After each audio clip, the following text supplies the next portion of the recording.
Sunday night, time for some nominations and our final safety suite of the season. We also had a new round of have-nots nominated, and really the highlight of the have-nots ceremony was Nicole F. calling out Janelle for talking about her. And this is like Nicole's obsession. This is her mission this season, is just to talk about and be obsessed with Janelle as much as humanly possible. It seems like a fight that Nicole is just not going to win, but unfortunately for Janelle and Kaysar, they are our two nominees for this week. And really, since this season started, they have been public enemy number one all season long. It's a little surprising to me that no one wants to work with Janelle and Kaysar. Like, why not? Why not try to gravitate to those stronger players? We see the conversations, even the conversation between Janelle and Tyler, and Janelle is just like, if you keep me around, that's a shield for yourself. That is someone that other people are going to target that aren't named Tyler.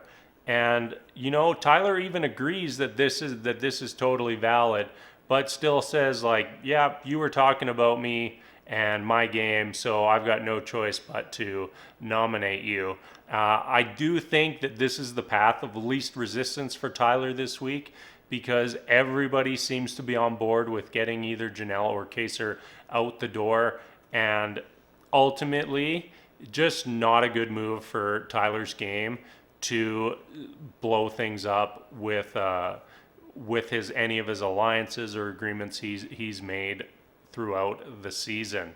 So with that said, we know Janelle and Kaysar are on the block, and all that's left is our safety suite. We had Memphis totally throwing the competition, Enzo pulling off the win, and then Enzo going a little out of left field to pick Christmas as his +1. Enzo's kind of in two alliances. Christmas isn't in either of those alliances. They haven't talked too much game this season.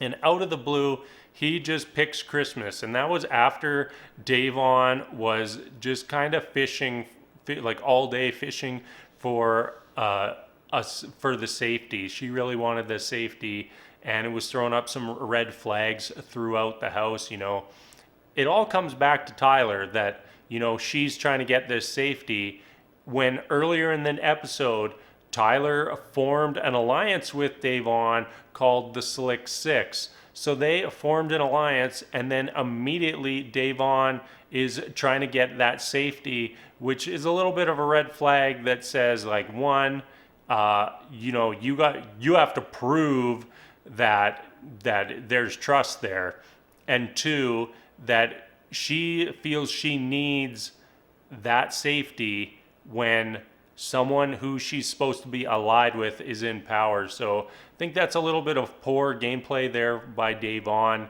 and could end up seeing her on the block in the coming weeks. We also want to talk about Memphis here real quick. Janelle and Kaysar, they kind of thought that Memphis was on their side, but through one conversation and Memphis totally throwing the competition in the safety suite, it became pretty apparent that he was not working with Janelle and Kaysar, and they were totally on their own. Memphis did promise that if he won, that he would use the power on Janelle or Kaysar, and the conversation was a little bit fishy. Like, after the conversation, Janelle immediately picked up like, hey, there was no eye contact, he was acting weird, like, I think he is totally bluffing us here. And sure enough, he was, and then he proceeded to go and totally throw the safety suite just to prevent any sort of situation where he might have to save them, but in turn also confirming to Janelle and Kaysar that Memphis was in fact not working with them. So that is going to wrap up our Sunday night nomination ceremonies for Big Brother. Janelle and Kaysar on the block. We got the veto coming up on Wednesday, and then our third eviction will land on Thursday. All right, thank you as always. Thank you so much for watching. And until Wednesday, we will see you later.